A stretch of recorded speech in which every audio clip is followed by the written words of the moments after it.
Okay, we are recording, but Facebook Live isn't working. So what I will do is distribute this via Facebook as soon as the actual live event is done. And those of you who are in the room got to hear it first. Okay, Miri, when you're ready.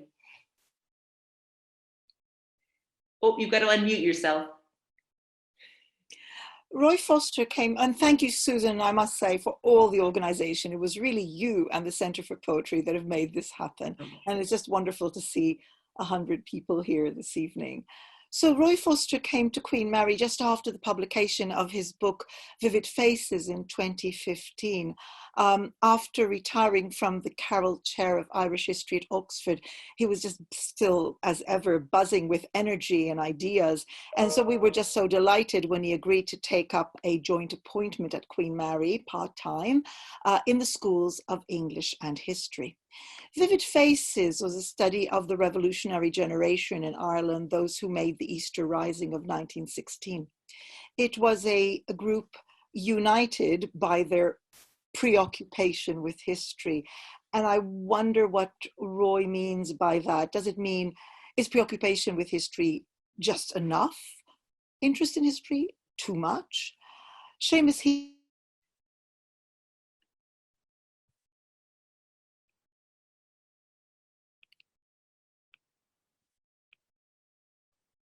I'm getting a message which tells me to unmute. Can I be heard? Am I Yes, heard? that's good. Yeah. Okay, so I don't know why this message arrived. So just to say about this point about history, Seamus Heaney's life between 1939 and 2013 was such a life immersed in history, just as it was realized in poetry. Heaney used to say that his poems found him. And we may add this evening that as an historical subject, as we see in Roy's new book, Seamus Heaney found Roy Foster. Because Roy has developed a quite distinctive genre of historical writing, and like Heaney's work, it has reached wide and diverse audiences. He commands the sources traditionally used by historians, state papers, diaries, newspapers, but he also seeks out voices, emotions, assumptions shared by his subjects or tragically dividing them. He attends to the work of the imagination, always, expressed with brush or chisel, on fiddle or on keyboard, and of course, with the poet's pen. He demonstrated his craft in his history biography of W.B. Yeats, published in 1998 to great acclaim. Writing his new book, On Seamus Heaney, offered Roy a different type of opportunity to bring a life that was very well known and indeed already well told, but to bring to it something quite personal and affecting, as you will see when you read it. Roy shares with us his coming to Heaney's poetry, to the spine-tingling reading of North in 1975, when what Heaney just called syllables and rhythm captured Roy body and mind. Seamus Heaney reached vast and diverse audiences across the world. He was appreciated for his integrity, as he described that painful combination, all too familiar to too many people across the world and far away from Ireland, that combination of old landscapes scarred by new violence. In our current predicament, so many of us have turned to poetry for illumination and consolation. Poetry is helping us make Black Lives Matter. It is guiding us in commemoration of the dead. It has been recently used by a man seeking high office in a very divided nation.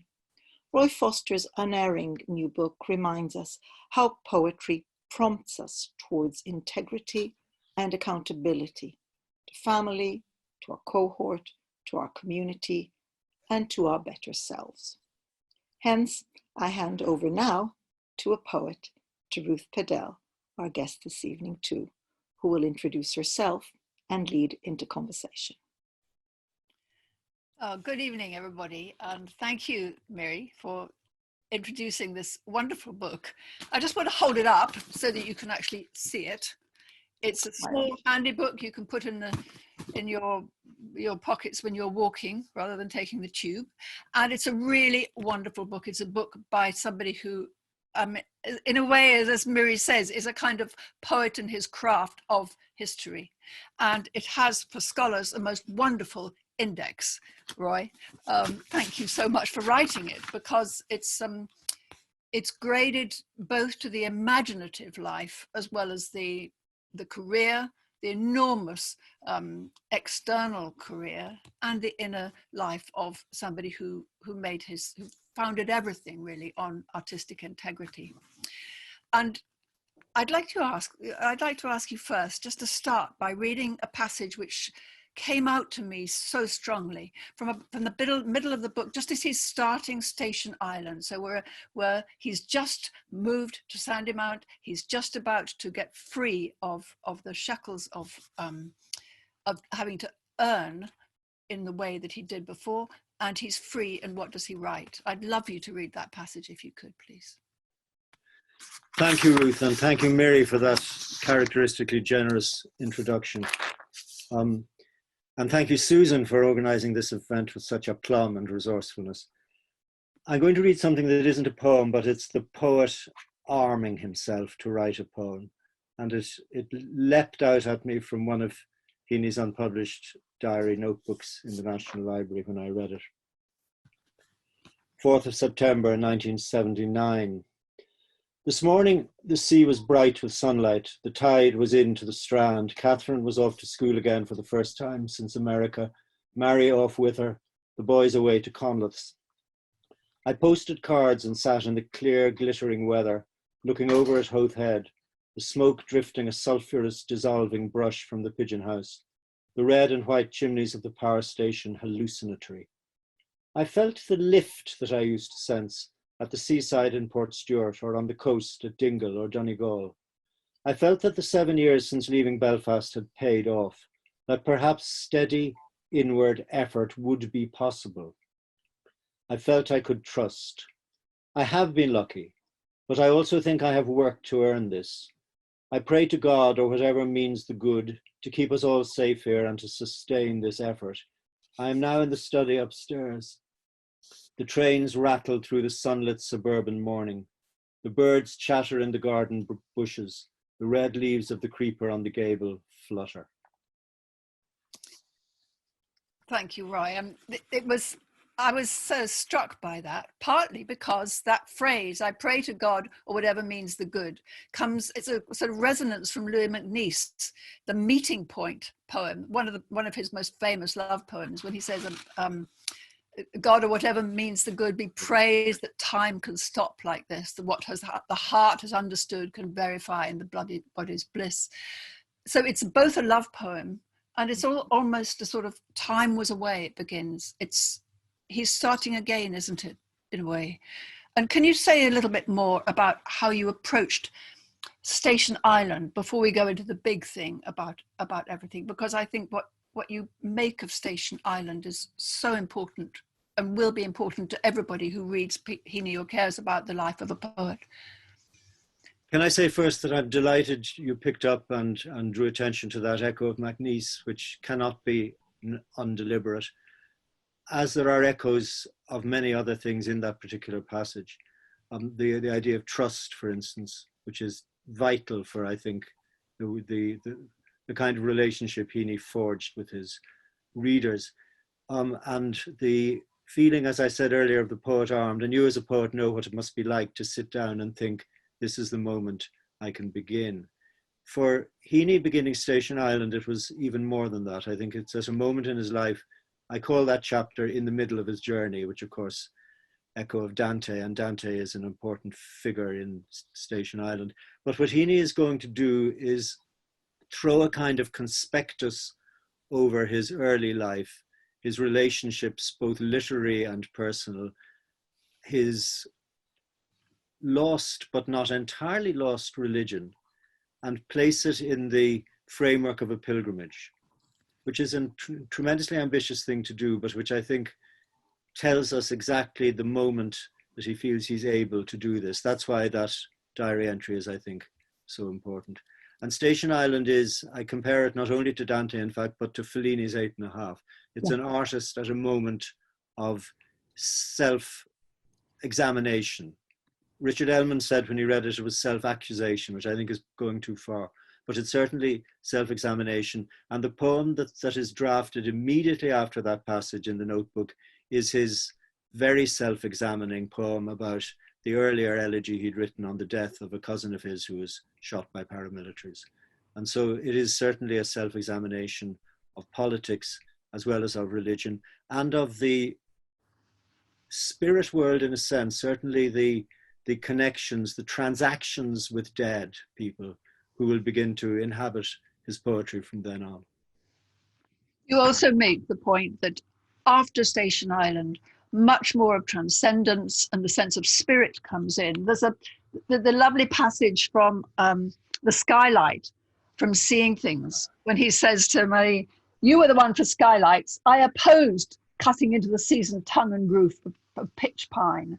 But then in the end, of course, he loved it. And he when the slates came off, extravagant sky entered and held surprise wide open." I mean, that opening up of a possibility of spirituality that was beyond the kind of faith that he began with, is that could you say a little bit more about that? About his it's like the end of Postscript, isn't it? That wonderful poem about liberation and a sense of transcendence and the buffeting wind coming in and blowing the heart open.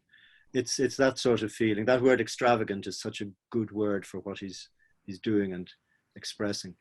Yeah, I'd completely agree with that. I think that what you're getting in that opening image is an opening in many ways. And you, Ruth, have lectured brilliantly about, I'll mispronounce this, catabasis in Heaney's work, the idea of an opening into the ground, in fact, of descending to finding out things by exploration and by digging. Digging, of course, the name of one of his most celebrated early poems. And the idea of digging into an underworld, and it is the underworld, becomes more and more prevalent in his work as he goes on. In that, as in many other ways, I'm tracing echoes of Yeats, which he's very careful to negotiate in his early life and work, but which he accepts into the room more and more as he develops and writes. Let's talk a little bit more about Yeats, not only his relation to it, and I find it fascinating. I mean, both of those, for all poets, both those poets are so important. We're standing on their shoulders and trying to learn from them all the time. But he came back to Yeats in different ways, didn't he? And then you have done this, as it were, epic, multi-volume biography of Yeats. And now you've done this very condensed and almost lyric biography of Heaney. Would you like to say a little bit more about the relation of poetry and history of poetry and biography? I like your distinction between epic and lyric. I'd love to have written a lyric book. Yes. Actually, I just to tell the others you have. Thank you. Yes, Yeats is a problem for Irish writers for the decades after his death. Austin Clarke said it was like growing up in the shade of an oak tree that sucked all the life and being out of the earth around it, and you were in its shadow. Heaney, I think, born the year Yeats dies, 1939, is very conscious of not being affected like that. He doesn't look to Yeats early. He looks, first of all, to Gerald Manley Hopkins, then to Patrick Kavanagh. Yeats, he says somewhere, I think in Stepping Stones, the great book of interviews with Dennis O'Driscoll, Yeats enters his consciousness along with Joyce when he's in Berkeley in 1970 in California. And he becomes a great friend of Thomas Flanagan, the marvelous historical novelist and terrific critic of Irish literature. And it's through his friendship with Flanagan, he said, that he began to reassess what Yeats and Joyce and that particular strain of Irish hieratic writing, which Yeats identifies with, into his own life. He writes an early lecture, then essay, called Yeats as an Example, with a query mark after it. And for the rest, that's 1978, I think. And for the rest of his life, that query mark is being kind of chipped away at until there is no query at the end of his life. And his wonderful lecture at Oxford, which I heard, and possibly you heard, Ruth, in his time there as professor of poetry, on the way that Yeats and Larkin, the differing ways that Yeats and Larkin approach death. He it's very much an endorsement of Yeats's positiveness and attack, in the best possible sense, on what the business of living and of dying is all about. That particular aspect of Yeats's work, I think, is what means most to him as he carries on. And his own, is what I've called his transactions with the dead, is such a Yeatsian thing to do. And he does it in a way that's different from Yeats, but yet inflected by Yeats. And Yeats will find ways, I think, into Heaney's intellectual world as he himself becomes more and more eminent, more confident, more, in a sense, more experimental. Early Yeats is often held up as a very different kind of creation to late Yeats.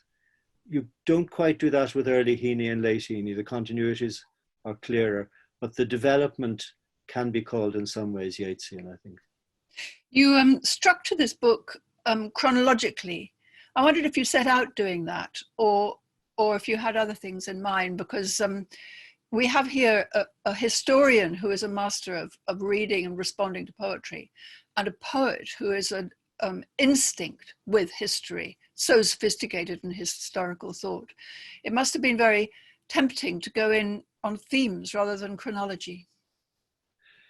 Yes, that was the initial idea, actually. And in the series Writers on Writers, which this book appears in, that is more the way that Colin Twabine, for instance, in a brilliant little book on Elizabeth Bishop in the same series, it's a rather strictly thematic book. I'm a historian, as Miri kindly outlined a few minutes ago, and I think chronologically, that was one way which I found myself insensibly drawn back to. I think having written biographically about Yeats must have inflected me as well.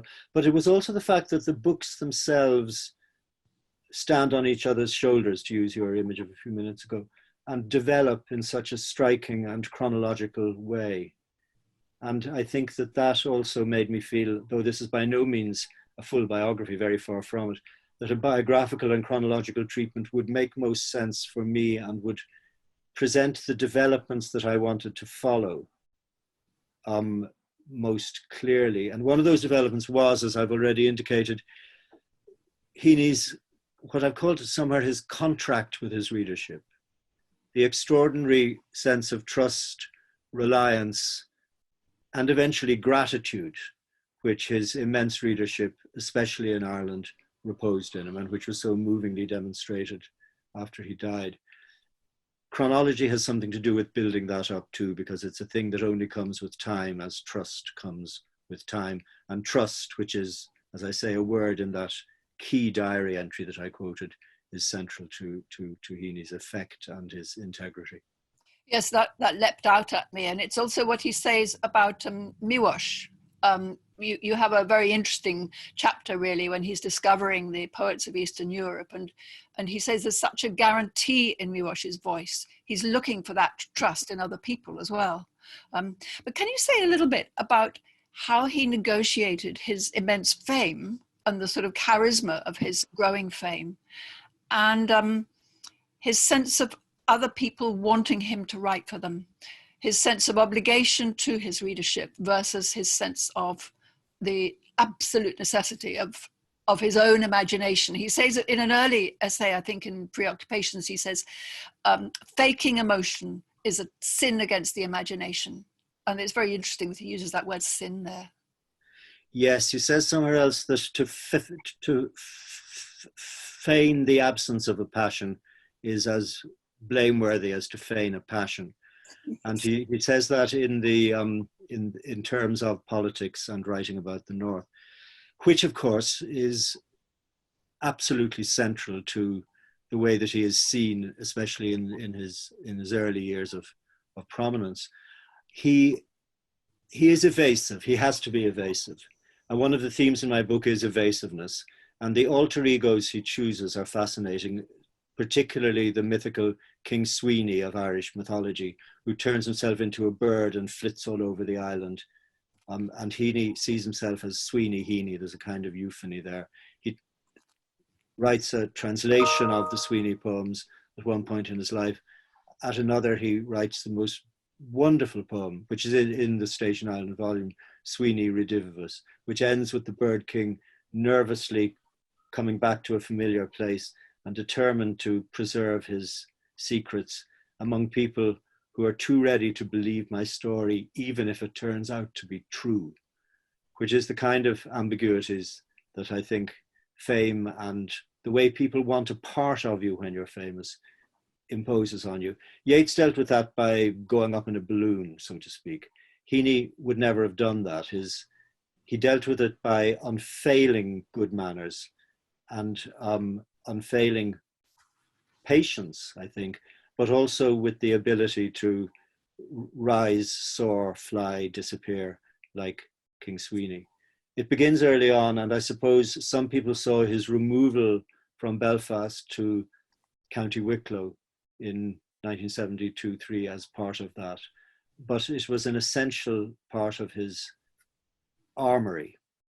And I think any great artist has to be armored in some ways against the demands of fame, against the way that people want a piece of you. And it seems to me almost miraculous the way that he managed and strategized that while remaining, as I think you said earlier, true to the central integrity of his work.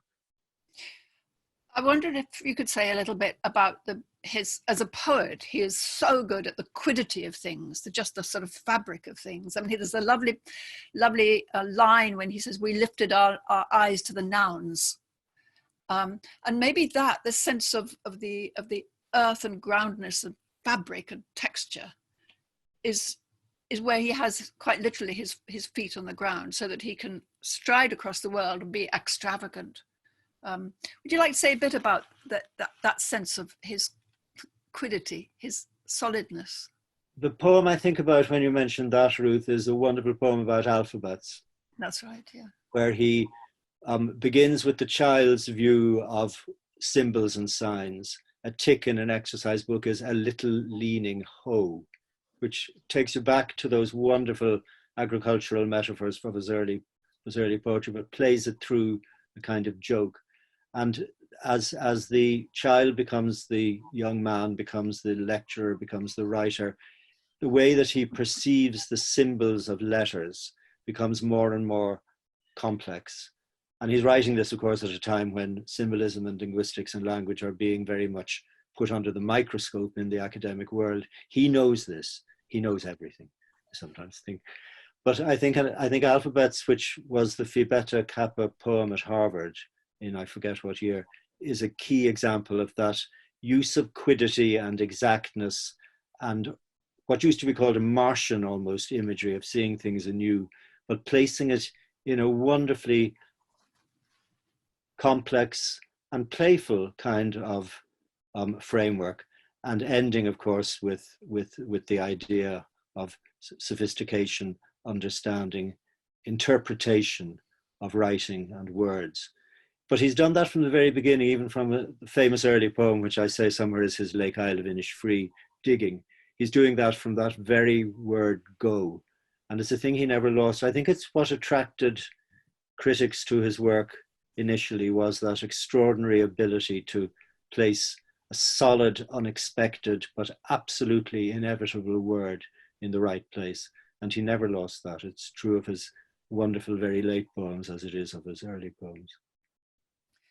What about this this Talking to the Dead? I mean, I think that's the title of a Margaret Atwood book of essays, Talking to the Dead. And then in a sense, every poet, perhaps every writer, is talking to the dead. We've got resonances of we're in conversations with other poets. We're trying to go beyond them. We're trying to understand them. And so this theme of the underground or the catabasis, it gets stronger and stronger throughout. I remember there's a sort of diary entry when he's talking about Bogland, and he said, the first line came to me in London as I was putting my trousers on. I was putting one leg into my trousers, and I've always had that sense of, you put your leg into the trousers, you go down into the tunnel. And the inspiration comes from both from elsewhere. I mean, he goes up to Aarhus, he goes to the strange country, but you say at one point, there's also a return, that going to the strange country is also a sense of return. Well, he's going to be in that famous line, lost, unhappy, and at home. Yes. One of his great signature lines, which I think says it all. Yes, the transactions with the dead, the going down into the underworld keeps coming back. Aeneas's visits, Dante and Virgil, all this is instinct in him from his very classical education, but also I think from a fascination with this. He's a man who seems and is immensely grounded, but there's also an aspect of something one doesn't expect. I was very struck reading the Stepping Stones interviews, how casually and readily he refers to having prophetic dreams, for instance. I think at one point, Dennis Donahue says, didn't you feel worried when you took on the house in Strand Road and you were going to go freelance eventually, and the insecurity? And he said, well, yes, but then I had this dream where I was walking up the attic stairs and a great fountain of green water full of green roses came down the stairs to meet me. And then I knew it was all going to be all right. I mean, frankly, if I dreamt of a new house with a fountain of water cascading through it, I'd probably interpret it rather differently. But he has that access, and partly it's due to, I think, a very strong spiritual sense and what he will call a Catholicism of the mind. Partly it is this preoccupation with the classical world of the underground, which in a very Heaney-esque way, he makes do double duty for the London tube system more than once, in District and Circle, but also in a beautiful love poem called The Underground, where he recalls him and his new wife running late for a concert, her new coat popping its buttons, and him thinking of Orpheus and Eurydice, and also of Hansel and Gretel, and damned if I look back. I'm damned if I look back, yes. Yeah. I was thinking also about his father, both his father and his mother. In that underground poem in District and Circle, he looks at himself in the glass of the black tube as he's rattling along and sees his father. Flicker lit. Flicker lit. It's just an extraordinary moment. And I'm thinking also of seeing his father. I don't think he calls him his father at that point, in that wonderful poem, which is for me very iconic, sort of Making Strange, which is about his vacation. And I began to make strange in my own country. And he sees his father standing there, smiling at him, rather bewildered, in the tubs of his Wellingtons. And there's this sense that his father is rooted, but his father is also something in the dark who can meet him. And then with his mother in the hall lantern, there's that, you talk beautifully about that wonderful poem about his mother's death, and never closer all the rest of our lives. Yes, the father's there from the very beginning. Of course, Digging, the father is there. Yeah. And Follower, and I think the same volume, again, it's a sort of view, it's an anticipation, in fact, of his father's death, which haunts him long before it actually happens. And Album, one of my very favorite of his very late poems, is about the failure of expression of affection. And he links it back to that heartbreaking scene in Aeneid 6, where Aeneas tries to embrace his father Anchises in the shades. And it's so vivid and it's so felt that the poem burns off the page. He writes about his parents in this way, as you say, in the wonderful sonnets and clearances as well. And there's a great deal for the full biography to I think dig away at in that.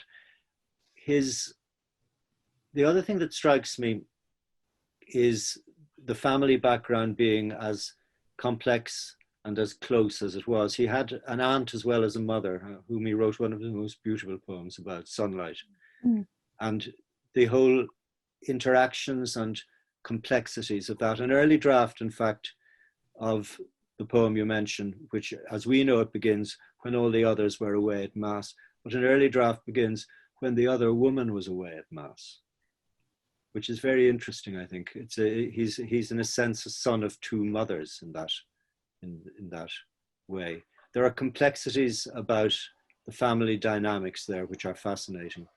But mostly I think the father image is one that also reflects and is anchored in all sorts of classical resonances between fathers and sons, and fictional resonance as well. Never forget what a reader of fiction as well as poetry he was. And I was very struck actually when he was on Desert Island Discs, this isn't lowering the tone, that he was asked to choose a favorite book, and I waited for him to choose Collected Yeats, but he chose Ulysses, which I think says something about the capacity of his imagination and also of what he liked to pursue and to read in his own life. And Ulysses, of course, is above all a poem about a novel about fathers and sons, or among many other things, that's what it's about. Of course, he doesn't really need the Collected Yeats. He probably has it in him anyway.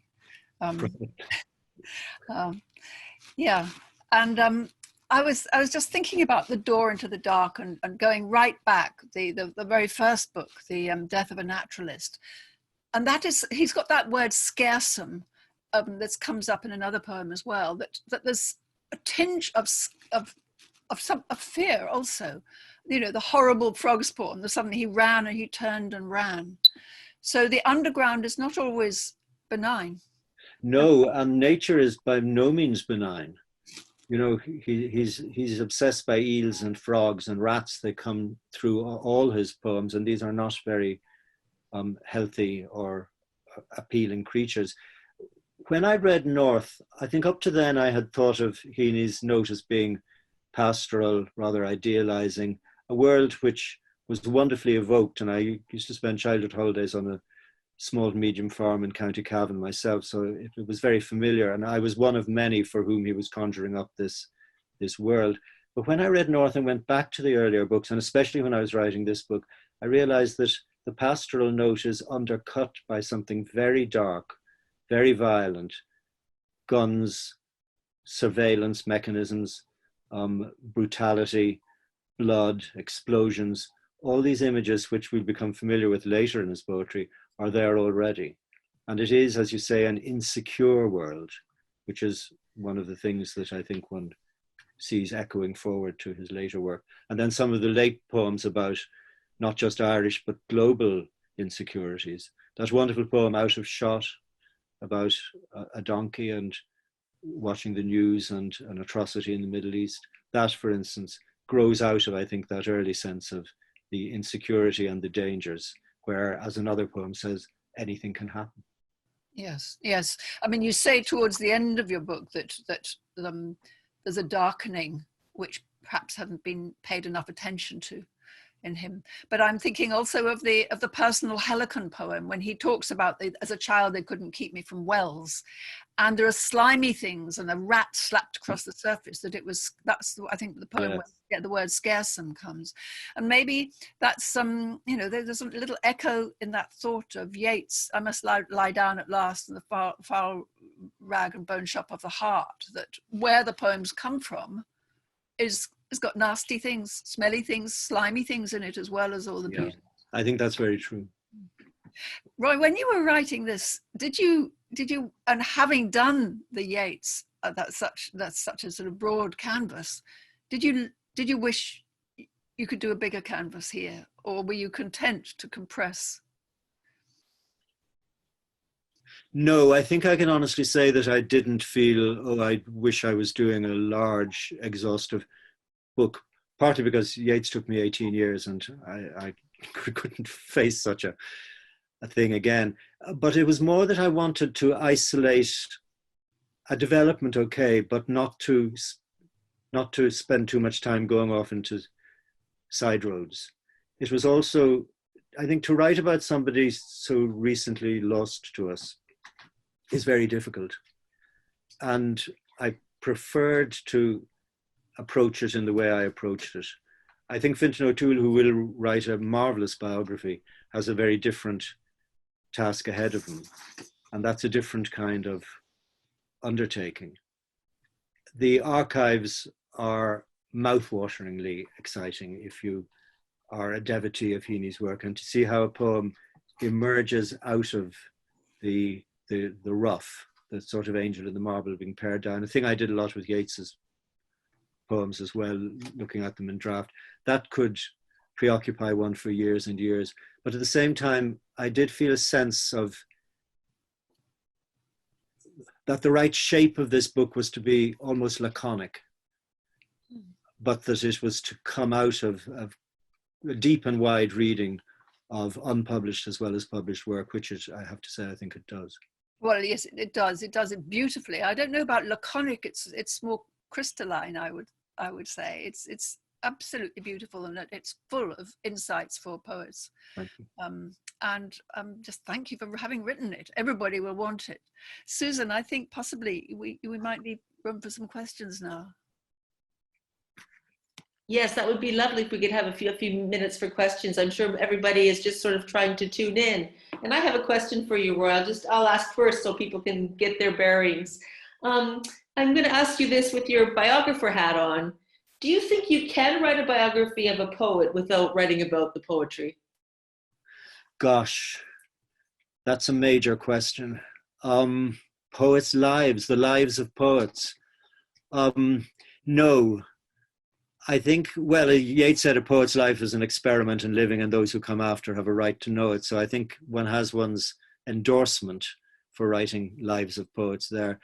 But I think the expression of the life in the poems is an essential part, I'm sure you know this yourself, of poetry. That's not to say that the I, the person in a poem, is always the poet. You know, that is a mistake never to be made. But both Yeats and Heaney do write autobiographically, and their commentary on their own work bears that out.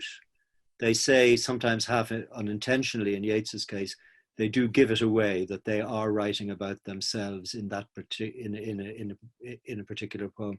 They also take on personae. Yeats takes on Crazy Jane wonderfully. He takes on Aid in his early love poems. But they both are elements of him. Heaney takes on Sweeney in a similar way, and other less obvious personae. But I don't think you can separate the life as lived from the way it's refracted, inflected, concealed in the poetry. That's what makes writing about poets fascinating but dangerous business. I'm glad to hear you say that. I completely agree.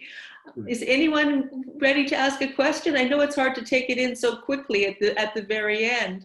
I've got another one, but I'll wait a minute to see if anybody else wants to jump in here. And again, if you don't want to speak, into this big room of 100 quiet people, you can just send a message to all of us in chat, and we can sort of sift through those.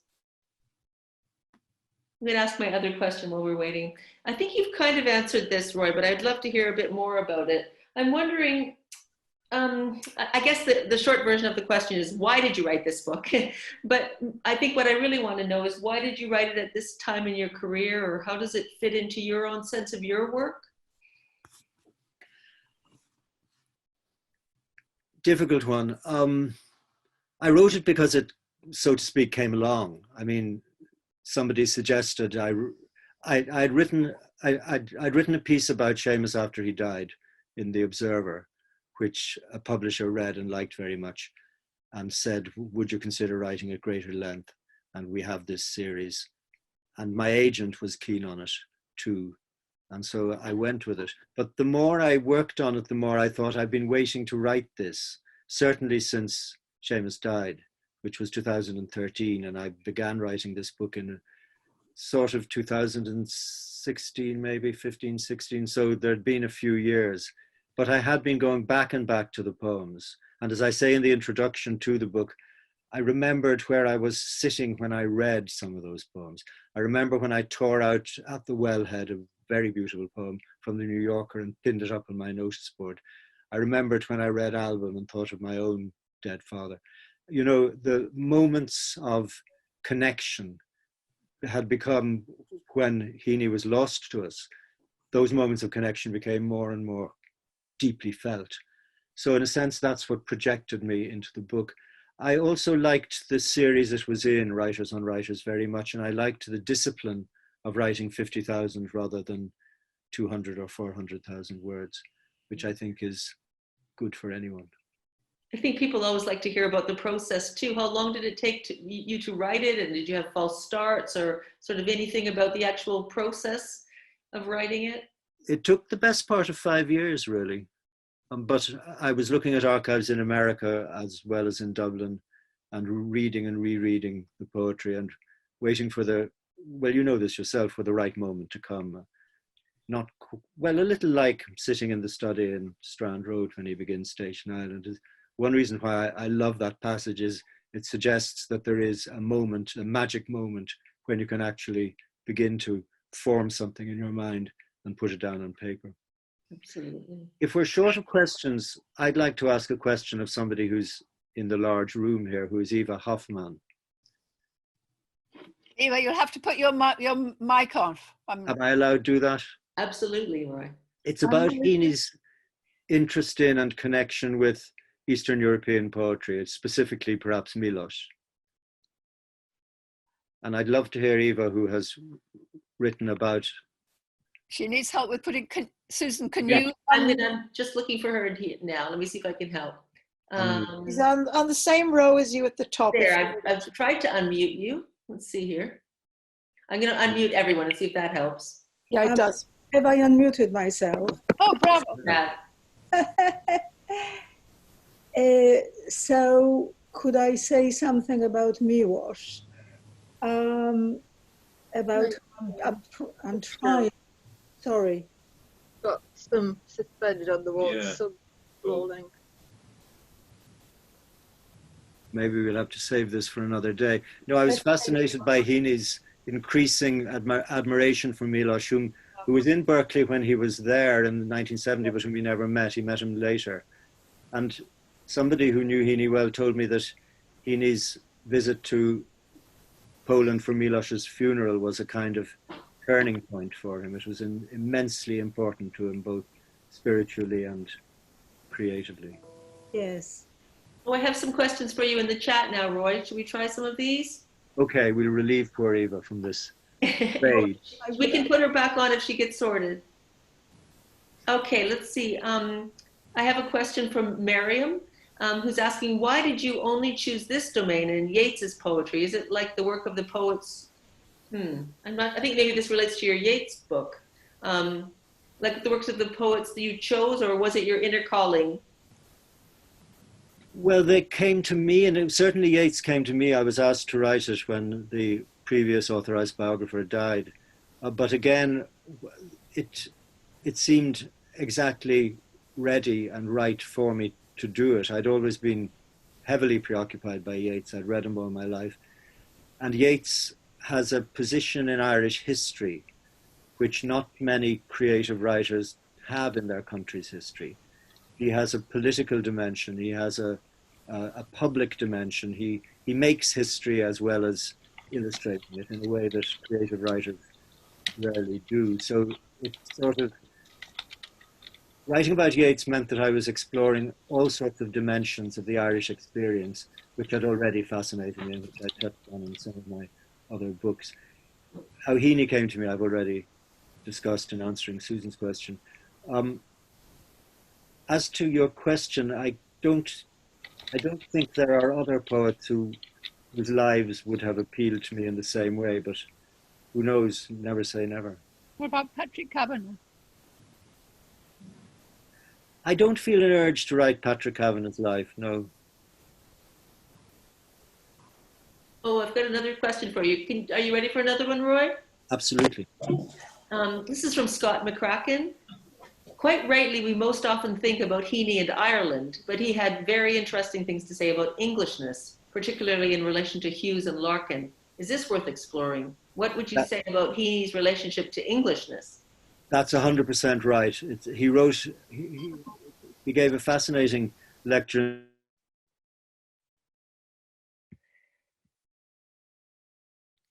Oh, sorry, Roy. Sorry, was I muted there for a while?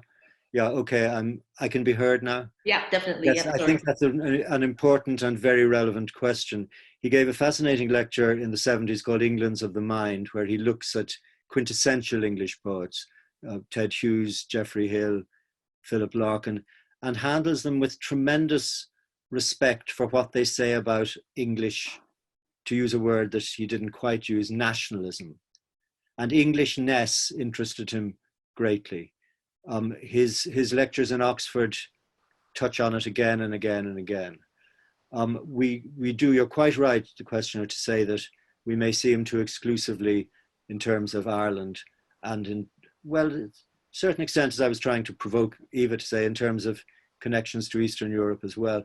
But England, which naturally impressed itself on his literary education and consciousness, and some of his early poems are very much about this, about the discovery of the English poetic tradition and what he could make of it from his particular angle of vision.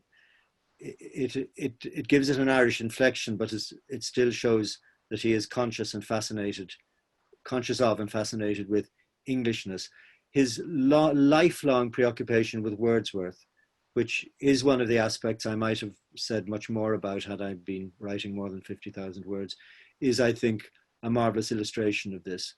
If you tend, as many people tend to, and I have done it myself, breathe a heavy sigh when you have to turn to Wordsworth, read Heaney on Wordsworth and it'll liberate you. It'll be an extravagant opening up in the kind of images that Ruth was using earlier. It's wonderful. Here's another one, Roy. This is from Chris, who says that you relate how it took 18 years to complete your Yeats biography. Do you feel that the condensed Heaney biography has the advantage of attracting more casual readers, so to speak? And are you 100% happy with the Heaney book? Or do you feel like, oh, I wish I could have gone into more detail about A or B or C? Or indeed, is there anything you'd like to pick up on now about things that you might not have had the chance to write about? Never 100% happy with anything. Not uncommon in that. I think I could have said a little more perhaps about Englishness. There are mischievous poems. His lovely poem for his niece Daisy Garnett's christening, which is very ironic about being in an English setting, for instance. I might as well be in Coole Park. And that's one of the mischievous subterranean Yeats references too. Had I been writing a different kind of book, I'd probably have taken that as a theme. I tried not to write about Yeats as much as I would have liked to, but he came in very powerfully at the end when I began to consider what Heaney meant for Ireland and the Irish maturing consciousness over decades of immense change and indeed traumatic events. And then Yeats and things Yeats had said about vanity and pride in a country suddenly clicked home with me as being relevant to Heaney. But by and large, and I'm sticking my neck out here, I think there's not a lot that I would have wanted to add in that isn't there already. I think there was a shape to the book, and the chapter titles, which I chose very carefully and which are very much quarried out of Heaney himself, tend to indicate that. It's an arc. And I think the book does describe an arc, and that's what you want a book to do. The arcs that the two Yeats volumes describe are very different. They're more grandiloquent, I'm afraid. They're larger, they're more historicized as well. But I'm not unhappy with the shape of the Heaney book, though there are always things one would like to have done differently. I have a question from the chat, and then Miri has a question. So we'll go to those two and see if we can fit them both in still. This is from Colm Kavanagh, who asks, can you talk about Heaney and Northern Ireland's politics, community divisions a bit more? Well, there's quite a lot of that in the book, and community divisions, that's interesting. One of Heaney's most subtle and carefully worked poems is in fact called, was called in an early draft, Community Relations. We know it as a poem called The Other Side, and it's about the tactful observance of difference between neighbours of different religions in the Northern Irish countryside. He wrote far more angry, far more expostulating kind of poetry about what he often referred to as the noxious things in the Northern Ireland life and world that he grew up in. many of these poems were never published. I've read drafts of them, and I didn't quote them because I think that would have been not right, but I said the kind of anger and rawness that they conveyed, which is what is the important thing. He was always going to be run the danger of being asked to be a spokesman for his tribe. And I use the word that he would have used. He used the word tribe very often.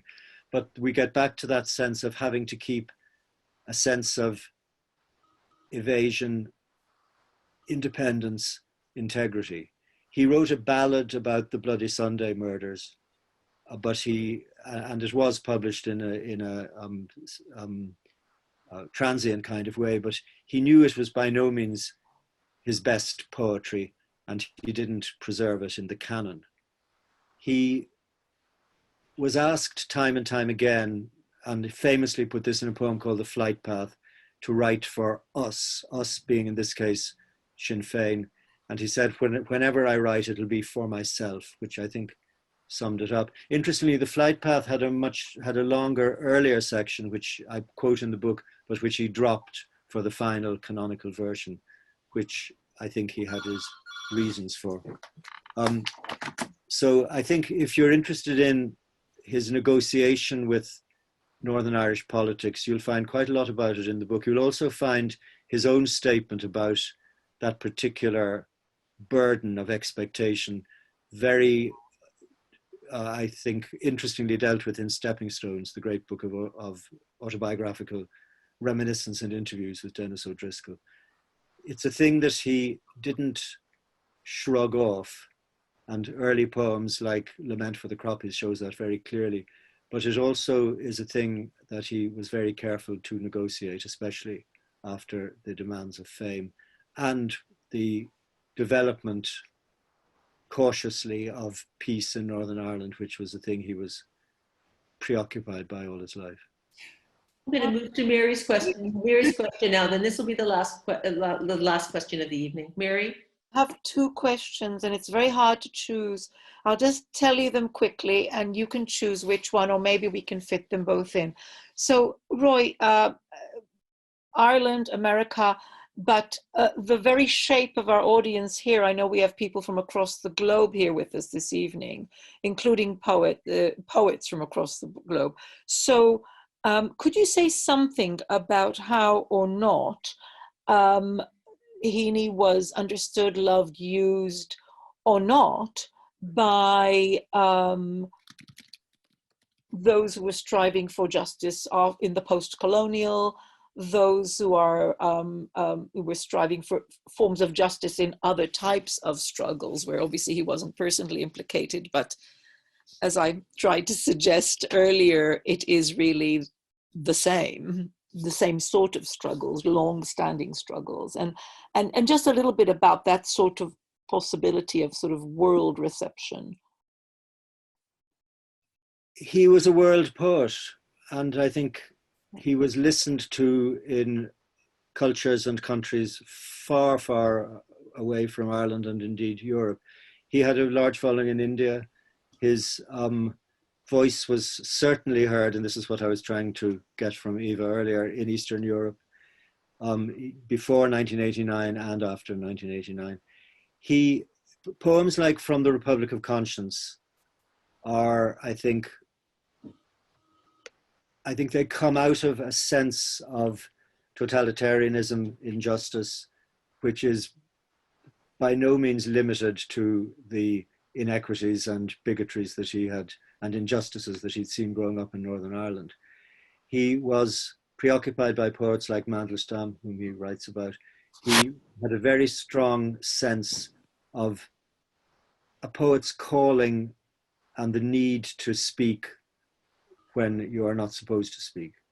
And I think that's one reason why he's heard in other, to put it loosely, post-colonial frameworks. At the same time, he is never reductionist or polemical. And I think that's one reason why his poetry transcends and lasts simple, what's called quote unquote political poetry. And a poem like The Mud Vision, which is a poem that I return to again and again, is about modernity, manipulation, identity in a way that says something different every time I read it. And I think that's the magic of what he's doing. Oh, that's a very lovely place, I think, for us to conclude.